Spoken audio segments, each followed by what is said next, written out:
এই ৰিক্সা এখনত উঠি আমি তিনিটা ৰাস পূজা চাবলৈ গ'লোঁ। আহকচোন আমিনো কি কি চালোঁ আপোনালোককো দেখুৱাওঁ।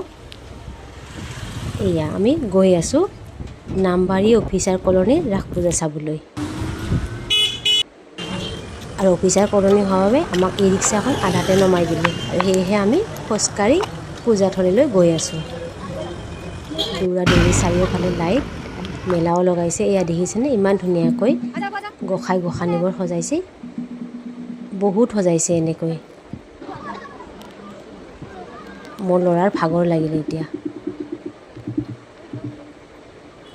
এয়া বহুত মূৰ্তি এনেকৈ সজাইছে আৰু ওপৰত লিখিও দিছে ধুনীয়াকৈ।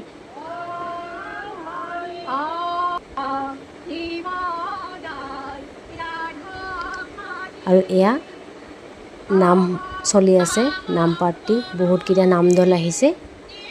ওচৰৰে এটা এটাকৈ নাম পৰিৱেশন কৰি আছে, শুনিবলৈ ভাল লগা হৈছে। এয়া অকণমান আমি নাম উপভোগ কৰিলোঁ। তাৰপিছত আৰু সজাই থোৱা মূৰ্তিবিলাক এমূৰৰ পৰা চাব ধৰিলোঁ। খুব সুন্দৰকৈ সজাইছে আৰু কাষতে মেলা বহিছে।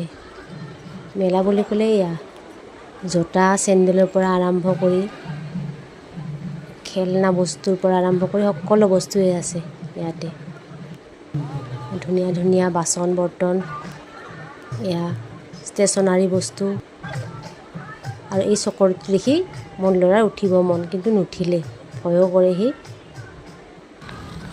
আৰু এনেকৈ অকণমান বজাৰ সমাৰ কৰি আমি ৰাস পূজা চাই ঘৰলৈ উভতিলোঁ। আজিলৈ বাই বাই সকলোকে।